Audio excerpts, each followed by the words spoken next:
Good evening, Sani Bonani, Dumailang, Salam, Shalom. Good day to others in other parts of the world.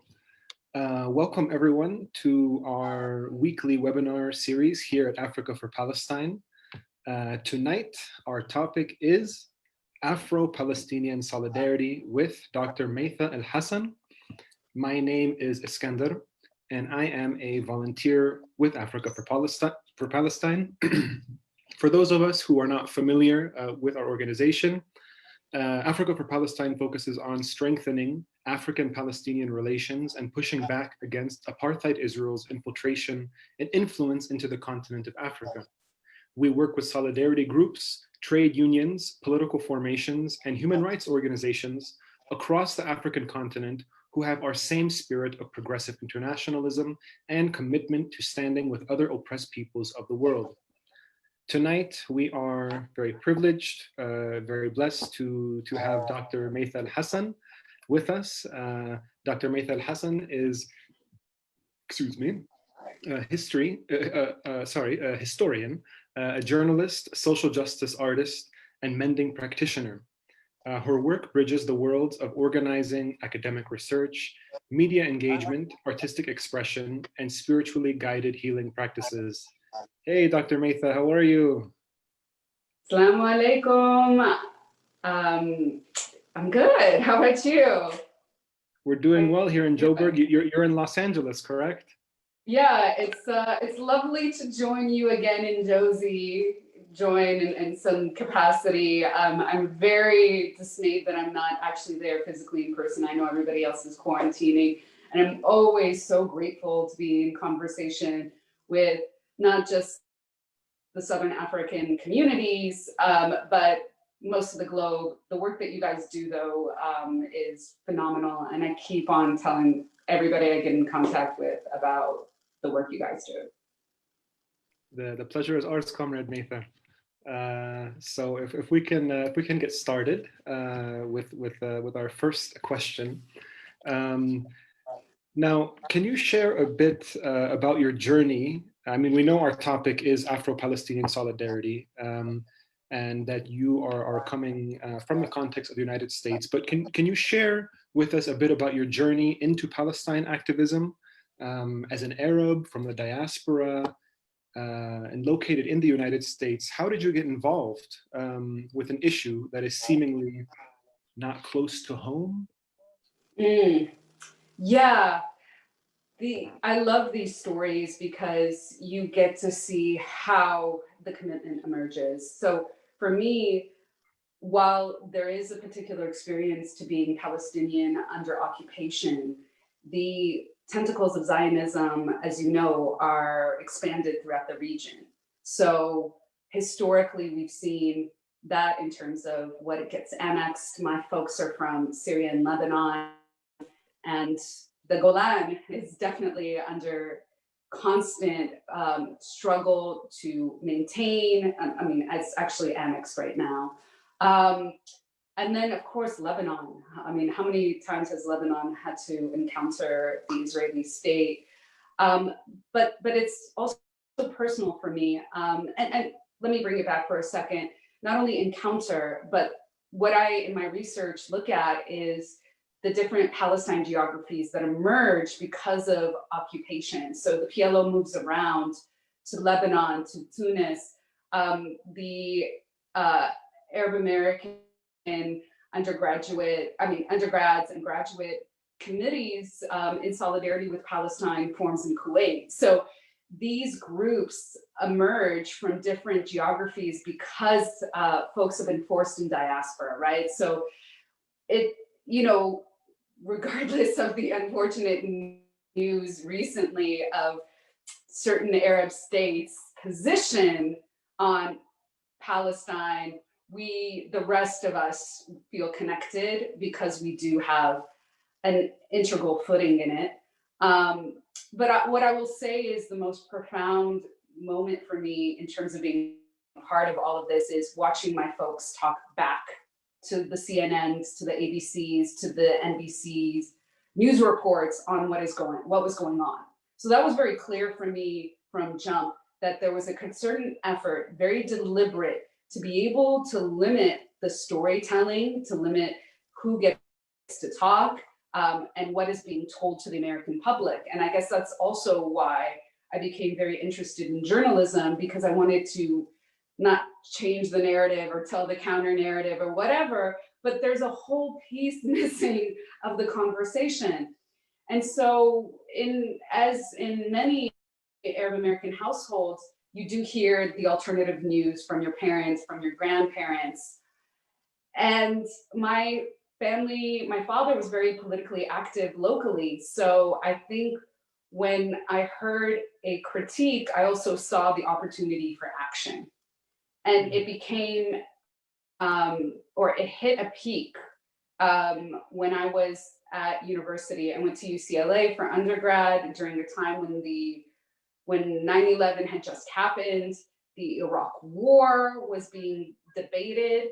I mean, we eventually invaded in March 21, 2003, but all this conversation brought together Arabs on campus as well. And so we started to do big events around Palestine. So as an example, one year so take into consideration, I don't mind aging myself, but this is like 16 years ago. So the discourse and the rhetoric that we had to use was pretty basic and oversimplified. And it's probably not the stuff I would use now.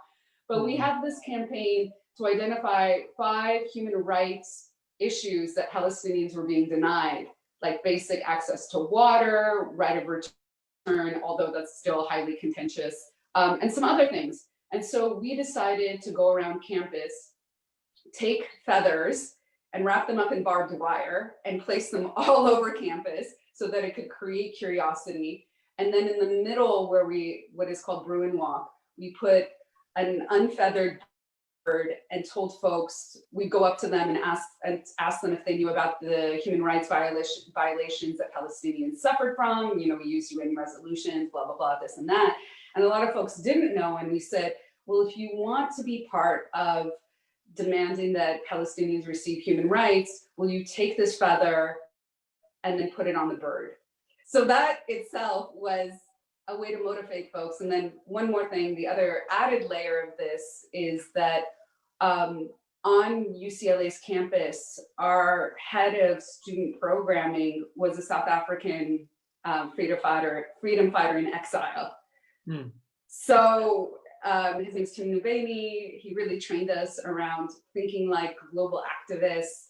And so all that came in a time of mass resistance to militarism, to US imperialism. And so that's how we made sense of everything. Sure. No, thank you for sharing that, Dr. Maytha.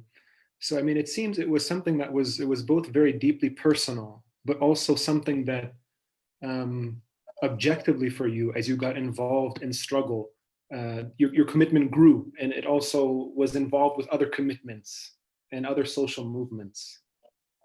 Yeah, I just want to add that also that placement of Tim Nubeni as the head of our student-initiated programming was fundamental for us to build across different clubs on campus. And actually, some students trained under him to write about the relationship between apartheid in South Africa, to trying to understand the leopard spots in occupation. Again, this is like 16 years ago. So for a lot of us, this was a revelation. But now this is part of common parlance, to the point when we're saying, okay, wait, we need to add a little bit more nuance. It's not the same exact thing. Yes. Speaking of more recent times, you actually happened to have been in South Africa fairly recently. It was about 2 years ago, I think, in 2018, during Israeli Apartheid Week. You were here on a speaking tour, speaking to the very issue that we're talking about today. Are you possibly able to share with our audience what you were involved in during that trip, and what you learned and how you've reflected on it since? Well, first of all, y'all kept me busy, which it was a great busy to see the relationships that you had with media, which again, we do not have in the States. We don't have the radical organizing history around, I mean, we do, and I'll illuminate that, but the point where you guys have been mainstreamed, right? We're not a mainstream movement.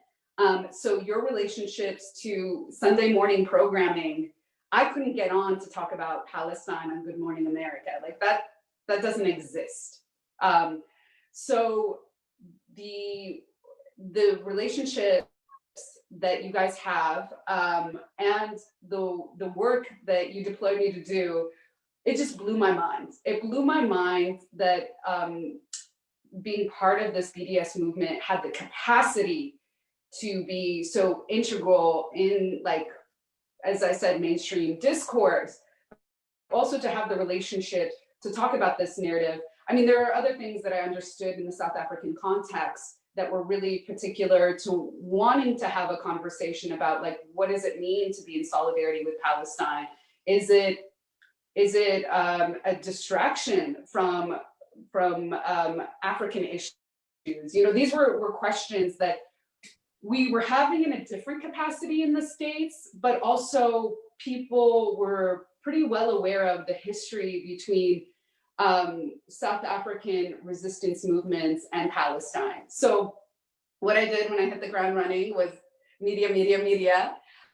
But also, as we were talking about, I was so fortunate to be able to share the research from my dissertation, which I had just defended the year before at University of Johannesburg, to such a lively crowd. I mean, I wish every academic convening was like this, because I could show slides, there was talk back, there was a lot of communal spirit, which it didn't feel like existed in the States, in the academic institution.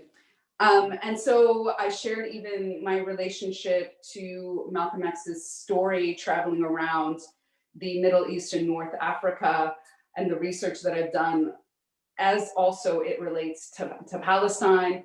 At Wits University, incredible South African poet, Natalia Mulabatsi, and I had a kind of culminating events where she shared poetry. Her poetry is much better than mine, but I was inspired to share a little bit, and also reveal the history of, as we're talking about Afro Palestine Solidarity.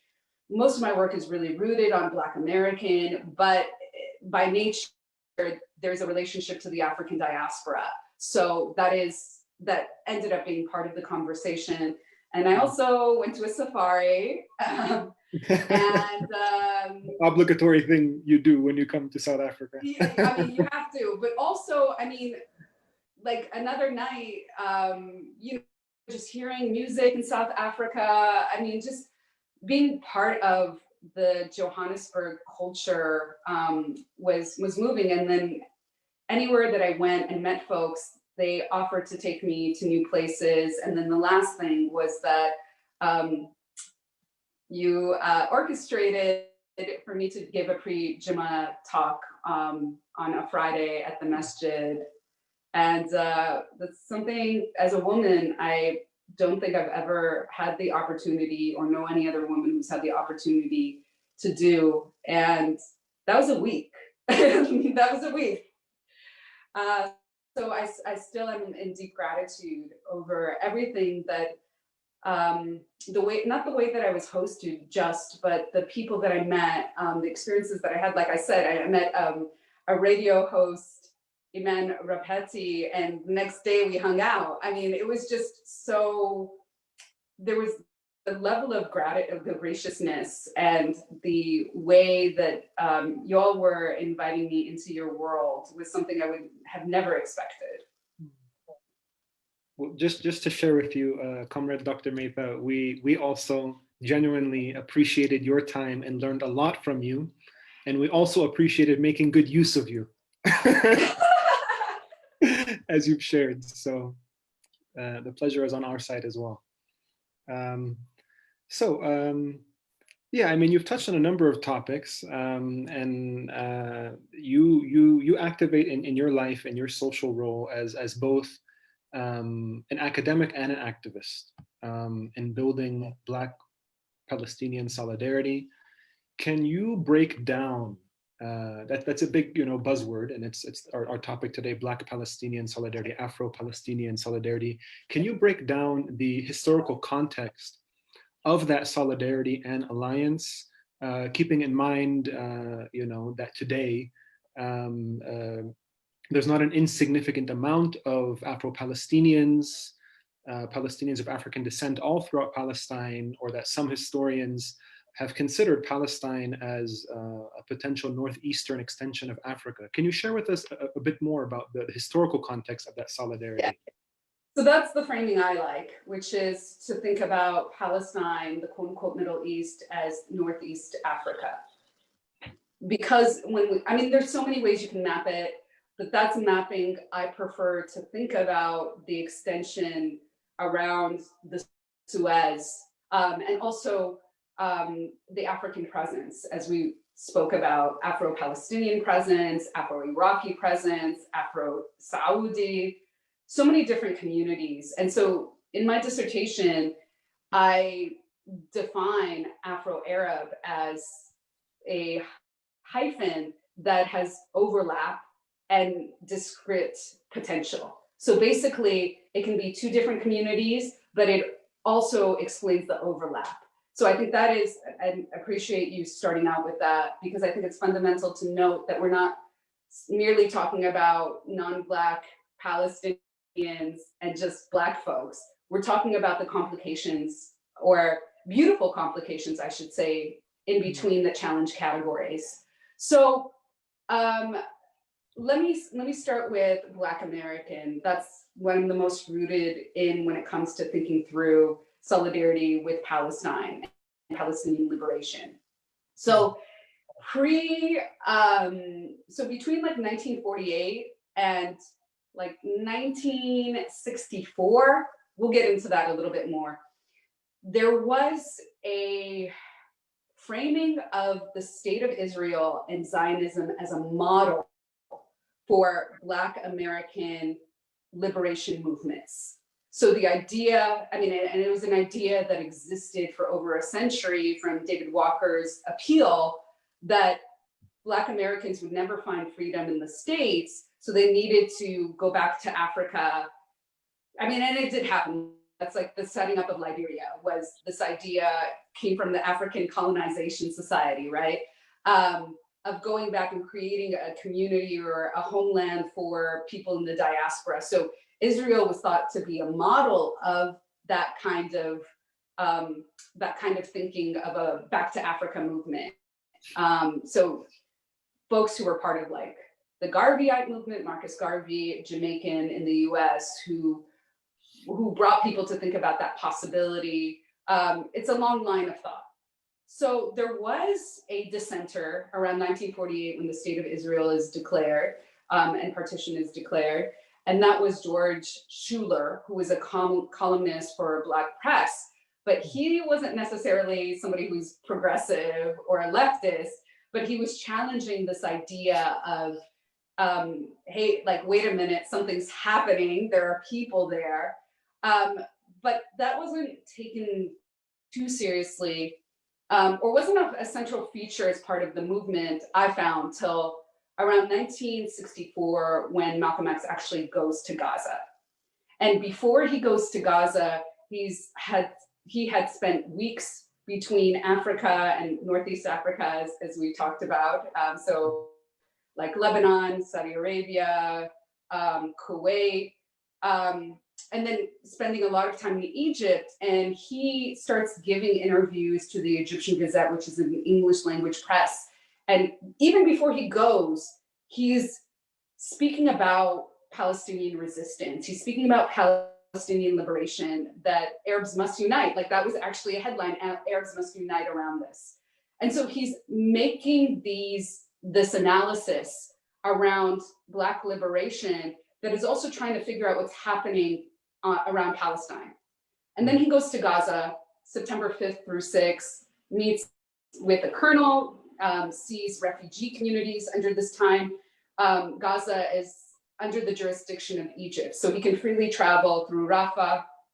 And he meets a Palestinian poet named Harun Hashem Rashid, who, Allah yarhamhu, he just recently passed away. I found out he was living in Toronto. I didn't get a chance to interview him, but that's a whole nother story. If you guys know people in your community that have stories, please, please, please interview them. Conduct oral history interviews. It is so fundamental. So this guy, this poet that Malcolm meets, talks about refugees, we shall return, you must return, Palestine is calling, I'm paraphrasing. But basically, sorry for the track outside, but basically Malcolm's takeaway in his diaries was that underscoring the message of returning. And then later he pens an op-ed he writes in the Egyptian Gazette based on his, what I call an engaged witness, and then also the conversations he's already having with people in the region. And, you know, the interesting thing that emerges in his diaries, I wish I had my PowerPoint with me so you could see it, but he breaks down, he says, he writes like South Africa, he writes US, he writes Palestine, and above it, he puts like, you know, racism, Zionism and imperialism. And apartheid. So he connects all of them and says, basically, there is a relationship between all these structural systems that we are experiencing. And he starts making, you know, I guess today we would think about this as an intersectional argument. He starts making intersectional arguments that links not only Black American freedom struggle with Palestinian liberation, but also South African anti-apartheid struggle as well. So this is 1964. And really, you know, I went deep into that because I'm so, you know, this is my research. But then a couple of years later, SNCC, Student Nonviolent Coordinating Committee, writes in their newsletter a critique of the 1967 war that emerges and a critique around Zionism. They do use some anti-Semitic tropes, unfortunately, that we can also critique in this moment, but that emerged from somebody that history doesn't really remember, and they should, Miss Miner, Eleanor Miner, who was a part of the Nation of Islam, then followed Malcolm X to the Organization of African American Unity, then went to SNCC, and she wrote speeches for Stokely Carmichael, later Kwame Ture, and she started a radical reading group within SNCC to read all the things that they could around this sort of third world global South literature. So she is somebody who was like fundamental for shifting the perspective, but we don't ever talk about her. We talk about the men in this movement. And so Kwame Ture does reference her in his later speeches. And then another thing is that he gives a speech. I want to find this for you guys. In 1968, I want to see, I have it. This is my dissertation, which is online. I need to revisit and turn it into an accessible book so that people can experience it. In 1968, there it is. He gives a speech to University of Michigan in Ann Arbor Arab student group. And his closing line, and he makes all these connections, including Afro Palestinians that fought on the side of Palestinian freedom that were part of the liberation movement. He closes with, so at the time he's married to Miriam Makeba, who's, if you're in South Africa, you know the goddess Miriam Makeba. For the rest of the world, you should know her too, and you should download her songs on whatever streaming service and just play them all day because your heart and your spirit will soar from it. So at the time he's married to her, and he said, I dream, number one, of having coffee with my wife in South Africa, and number two, of having mint tea in Palestine. So those relationships were being made. So this is 1968. He did travel to the region. There are stories he met with the resistance movement in Syria. And then I'm just going to fast forward really quickly. So while there was this flank of the Black American left that very much identified with Palestinian freedom, and they also framed it too, by the way, as citing and giving solidarity to their Arab family. So for them, like it was a very expansive understanding of a Palestinian geography. But then there were folks like Bayard Rustin, A. Philip Randolph, who were avowed Zionists and even formed committees like one called Basic, which is so funny now, in 1975, and they put out ads in the New York Times. And now I'm trying to find this other thing. So in response to Basic, there was a committee of Black Americans, trying to get this quote for you guys. Sorry, I'm like dumping so much history. But there are a couple more flashpoints that I want folks to know about. So there was this Committee of Black Americans for Truth about the Middle East.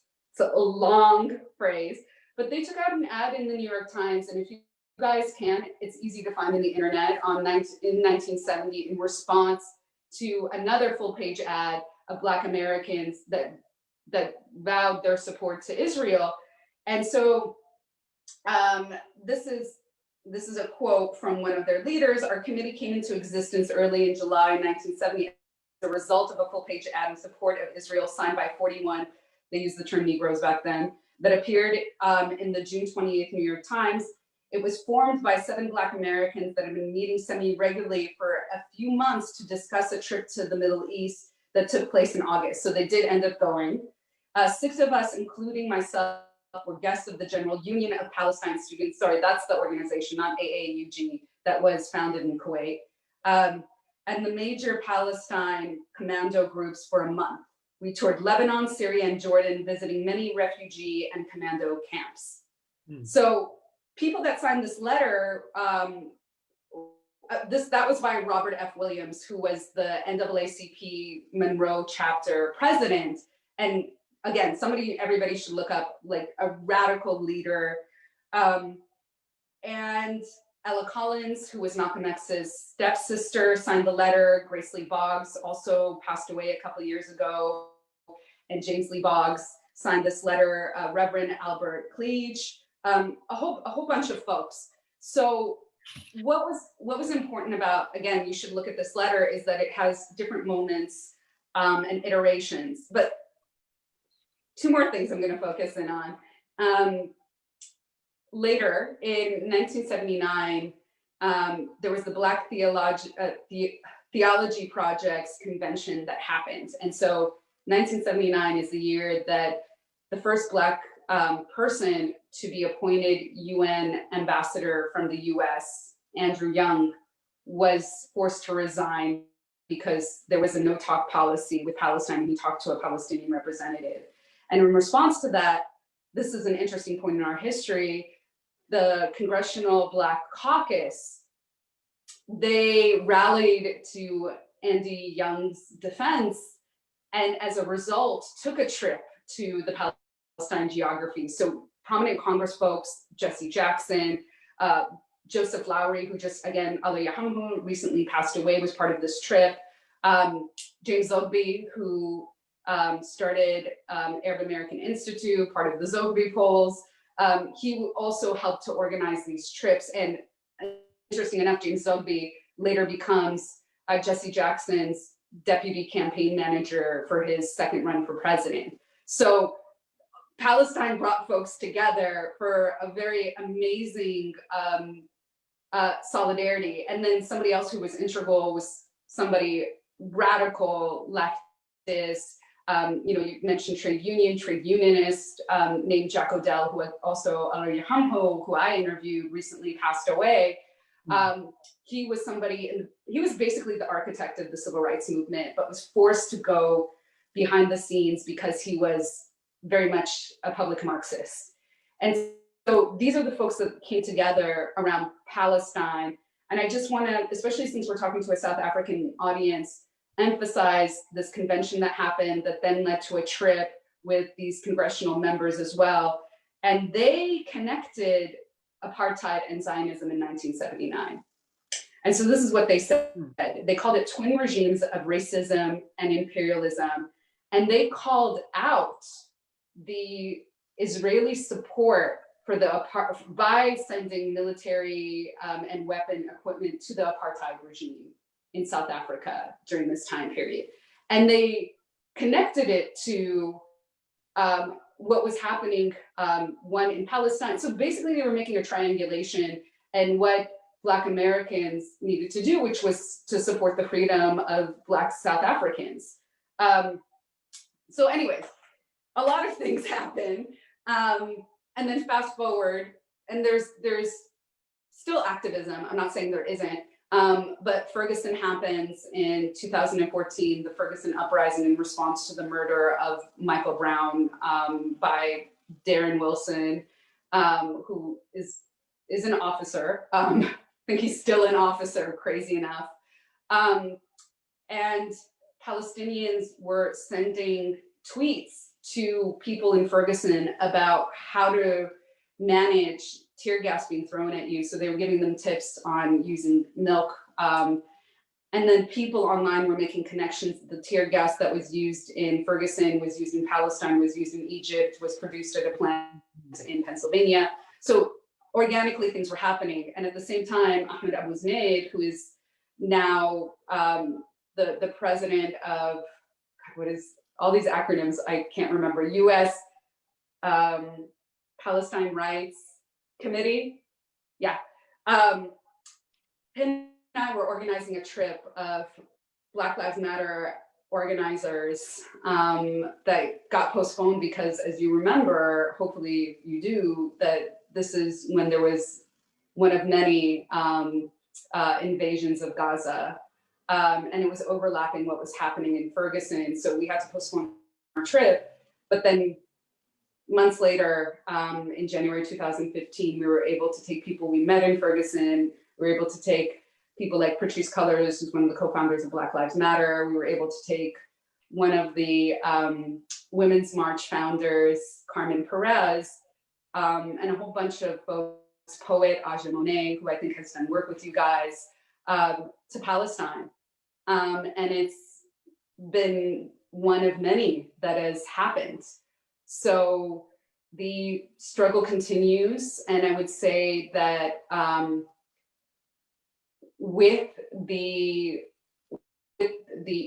current occupant in the White House, radical aligning with the Netanyahu regime, there has been more critique of Zionism in the US, and there's been very interesting critique from Jewish Americans. If I can possibly interject for a moment, Dr. Maytha. So I mean, you've shared with us quite a bit. You've given our audience a good amount of history to really chew on and work through in terms of the various points in time that African Palestinian, Black Palestinian solidarity has formed. You started earlier in the century with the different Pan-Africanist, Pan-Arab movements, the Garveyite movements. We moved on to Malcolm X and various people within the Black-led or the Black portions of the civil rights struggle in the United States. And now you brought us a bit closer to the current moment in terms of the various forms of solidarity that are happening in the name of Afro Palestinian solidarity. This is all very, very helpful, and we should continue to educate ourselves about these various histories. So thank you. But I'm curious if we can maybe shift to a slightly different mode. And you were starting to touch on it now in terms of what's happening now with the different forces in relation to Trump and increasing critiques of Zionism. So clearly we've seen this revival and mainstreaming of Black Palestinian solidarity through the Black Lives Matter movement and organizations such as ourselves in South Africa, Africa for Palestine on the African continent. So from a more activist perspective, in your opinion, in relation to these histories, but what's really happening now in terms of activism, what have been the successes and failures of these movements for Afro-Palestinian solidarity? Yeah, there's so much to think through. So a couple of things is that there were character assassination attacks, which has been the tactic of people, not just on the right wing, but moderates and liberals. So somebody who constantly gets attacked is Linda Sarsour. So the Biden campaign. Oh, sorry. So Linda Sarsour is one of the founders of the Women's March. She is a Palestinian American Brooklynite, like very proud Brooklynite person, who has been a organizer for decades. She's currently with Tamika Mallory in Louisville, Kentucky, demanding that, if folks don't know from a global audience, Breonna Taylor, who was asleep in her bed, was killed by police. She was asleep and they shot at her. So they're demanding accountability and justice for her. So, Linda has been involved in these movements for a while. And because she's Palestinian, and because she has been unapologetic about it, every couple of months, there is a new campaign to target her. And more recently, somebody within the Biden campaign, I don't know the full details, critiqued her, but then people came in her defense. So this is just something that constantly happens. And speaking with somebody, an elder in our movement, James Zogby, he could tell you tons about what it was like to get a flank around Palestine in the Democratic National Convention's agenda. So he's somebody you guys can turn to in looking at if you want to think about like mainstream politics and the electoral political system. I would say a lot of our wins don't come from that space. Our wins come from changing hearts and minds, from around a new movement of a new generation of people entering this movement, and then people who felt like they've been indoctrinated their whole lives around Zionist propaganda. So I'll give you an example. Massive, I don't know why his name is escaping me, but he's a massive star writer. Do you know who I'm talking about? He just came out with this film on Netflix called American Pickle. No. Oh my God. Okay, I'm gonna look it up because this was very much a big deal. Really quickly, what's his name? Oops. So the internet is unloading. What is his name? He's an actor as well. Seth Rogen. So Seth Rogen did an interview on a podcast, and both folks, and it was a very prominent podcast, were critical of what they were taught around Israel. And then there was Jewish American actor. Jewish Canadian. Okay. Jewish Canadian, yeah. And it was massive to hear that. So there are more and more of those sort of examples happening, and Jewish Voice for Peace has tracked, and you can go look up Robin Kelly's article about this, has tracked since the invasion of Gaza in 2014, how their membership has grown exponentially. So they're an organization that very much is against the occupation of Palestine. They're pretty anti-Zionist. And so you can look to them in terms of like Jewish organizing for Palestinian liberation. For Jewish organizing. Clearly there are Palestinian-led movements as well. So some other examples, and we'll look at what's the response to Black Americans who have voiced their support. So Mark Lamont Hill, who went on my trip, I told him, you're on CNN and you were talking about Palestine. Imagine if you went. So he would debate Alan Dershowitz, who, if you guys don't know who he is, you don't have to, he's not worth knowing. He would debate with him on CNN and kill it. He would kill it. And then I said, you have to go. So he went, and like many people, so shaken to his core that he shifted his academic focus to Afro-Palestinians, started to up his Arabic game. He already spoke some Arabic. And I think it's making a documentary of Afro-Palestinians. So on one of his return trips, he goes to the UN to speak on International Solidarity for Palestine Day.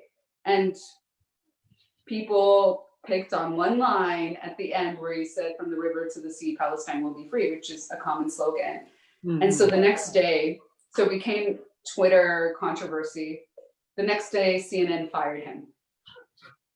And then there was a conversation. He was teaching at Temple. He's still teaching at Temple, but he ultimately won that.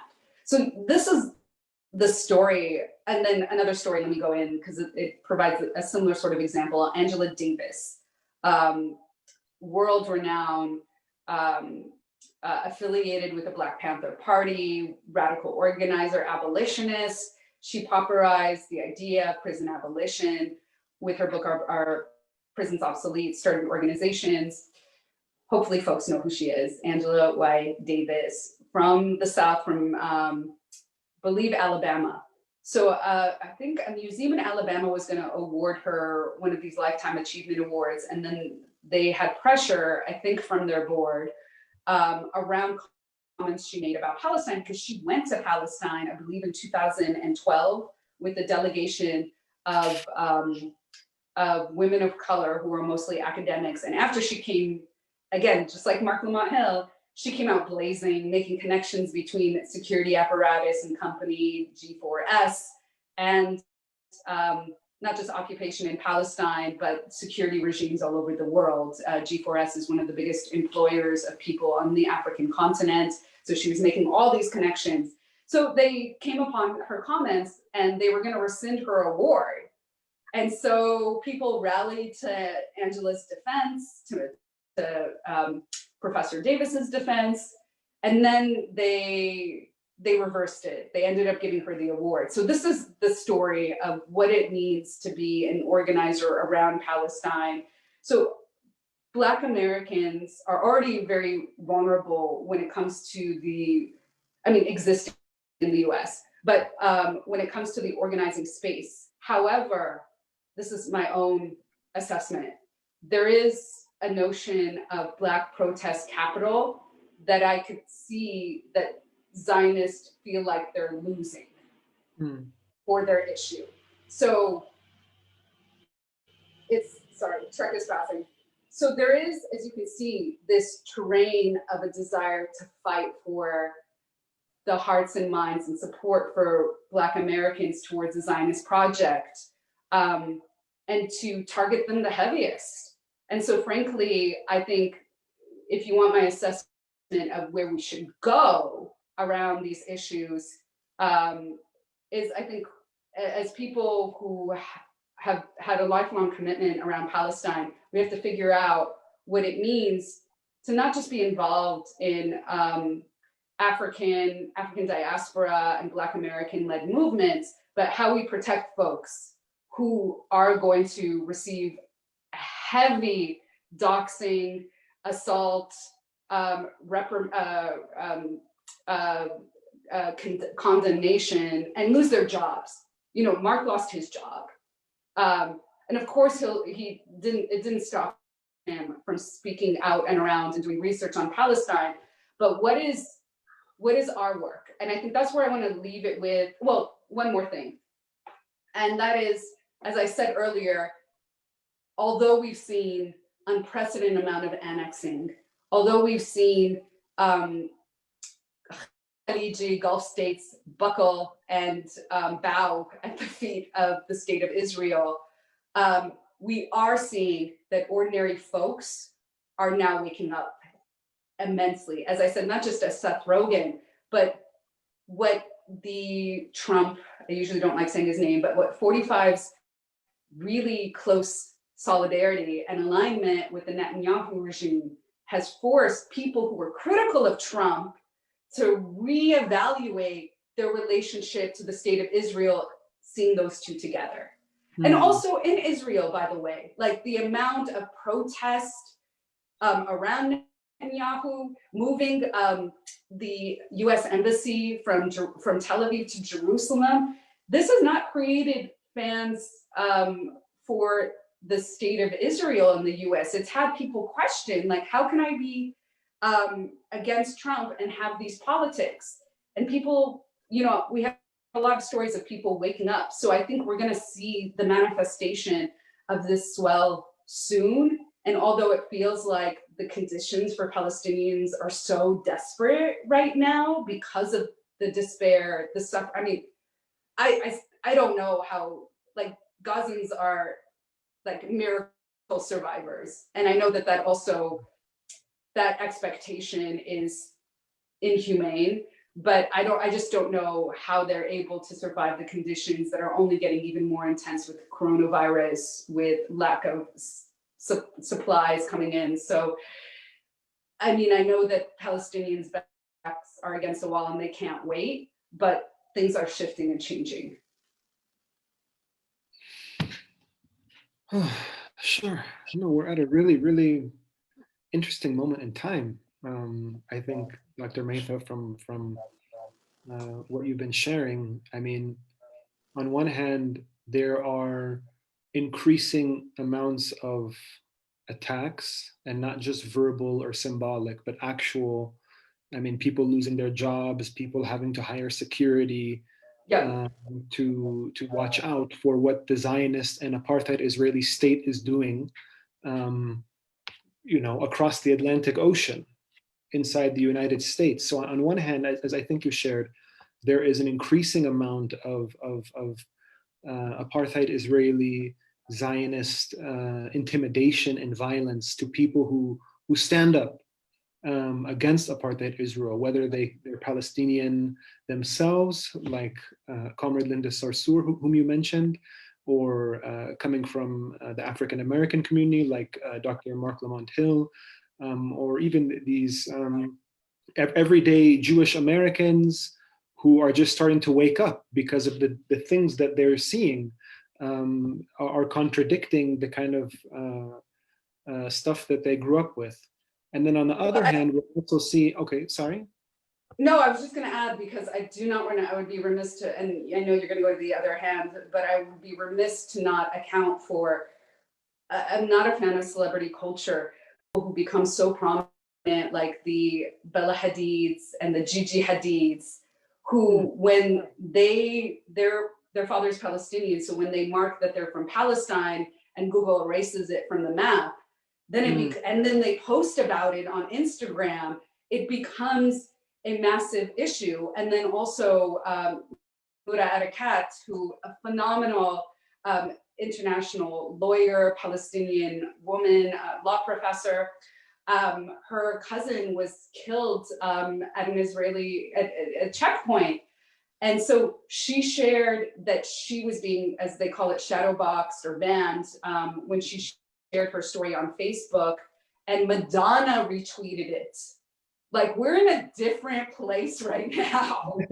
Yes. We are in a very different place. And I also want to credit, like, the movement for Black Lives really shifting the appetite for radical resistance, because now, you know, I don't want to say the gloves are off, but really I think people are a little bit more courageous in identifying such explicit discrimination, such explicit assaults, such explicit murder. So didn't mean to cut you off, but those are the things which are title changes that I mean, people who were Palestinian with that kind of profile were forced to disconnect and not acknowledge that part of who they were. No, and this is the paradox that I think you're getting at, is that the reason why we're seeing these increased amounts of intimidation and violence and suppression of people speaking up on Palestine is actually because we're winning more in certain ways. I mean, you shared in your own journey in the early to mid 2000s, when you were at the University of California in Los Angeles, that the kind of stuff that you were doing, you guys had to use a very different, a bit more PC, a bit more safe, a bit more careful language to just talk about Palestine, let alone demand that it be a part of mainstream issues. So, I mean, on the opposite hand, it's proof that we're becoming more of a threat through movements like boycott, divestment, sanctions, the BDS, global BDS movement. Israel, apartheid Israel, is spending, I mean, millions of dollars around the world to suppress people standing up against the occupation and apartheid. And also, especially inside the United States. I was going to say the Zionists. So again, we have to be clear that when we're talking about Zionists, we're not just talking about Israelis. We're talking about Christian evangelicals. We're talking about secular atheists. So the Zionists in America have pushed through legislation that literally makes it criminal to critique the state of Israel in an academic institution. So these are the fights that are being waged, but at the same time, which we need to identify, is that they've also, the Zionists, especially on the right, have welcomed, have nourished, have embraced a unprecedented level of anti-Semitism. Like the way that they've been attacking Soros using classic anti-Semitic tropes of being part of an international cabal of Jews that want to create a new world order to control folks. Like this is the narrative that not only are they not condemning, but they are embracing, and they are aligning with anti-Semitic press that is hardcore white supremacists, like Breitbart, like Alan Dershowitz's videos is on Breitbart. And he wrote this book called A Case for Israel, Harvard law professor, also big time friend of Epstein. So, I mean, so like but we've seen this. We've seen Zionists have white supremacist bedfellows before, but it's being really explicit now. And we must name that level of anti-Semitism that is coming from folks. And it might feel like it's a paradox, but anti-Semitism in support of Israel, yes. yeah, it's there. As people know, I think Melanie McAllister, if she hasn't put out her book yet, but has been doing research about the Christian evangelical movement's support of Zionism. As I hope folks know it. They want Jews to all be there so that the resurrection will come and Jews will all be killed. Like that's basically the apocalypse that it's deeply anti-Semitic. No, sure, Dr. Maytha. I mean, there's so much, I mean, we built up quite a lot to work through. There's actually many more questions I'd like to ask you. I had a few more specific ones that I was hoping to get to, but I think we're starting to run out of time, unfortunately. Maybe we can organize another webinar sometime soon. Absolutely. To talk a bit more about Black Palestinian, Afro Palestinian solidarity. But I mean, what you've shared with us today has been very, very helpful, very eye-opening, very insightful in terms of Black Palestinian, Afro Palestinian solidarity coming out of the United States. And if I can ask you one last question to kind of end off our discussion for today. For our audience, what would be your practical advice for our listeners to strengthen support for the Palestine solidarity struggle, particularly with regards to Afro-Palestinian and Black Palestinian solidarity? So I have 3 requests. One is join an organization. So there's a difference between being an activist and an organizer, and you'll know the difference once you join an organization. And that's where you can do the most work and be the most protected and collectively have a massive contribution and power in building movements, building a movement. 2, learn the history.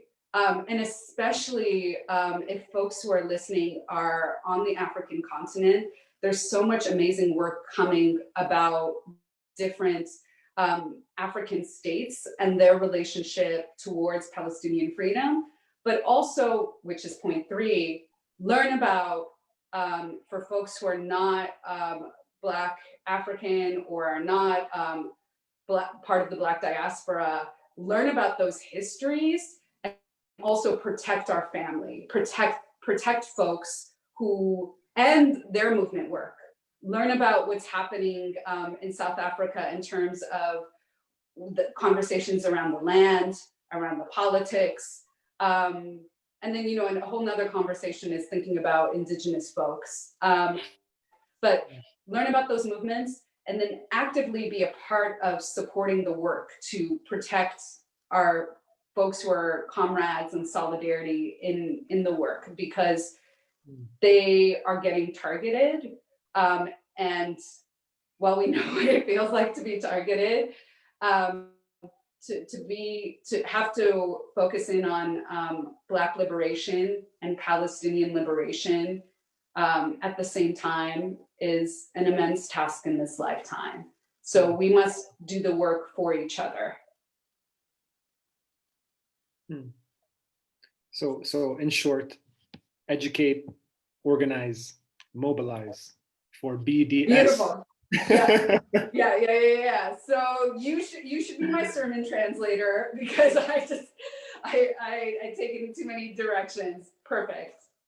That's how you know Iskender is a organizer. Your messages. That's it. Those are your directives. Those three. Yeah. Well, only because I learned from comrades and leaders like you, Dr. Maytha. Oh, thank you so much.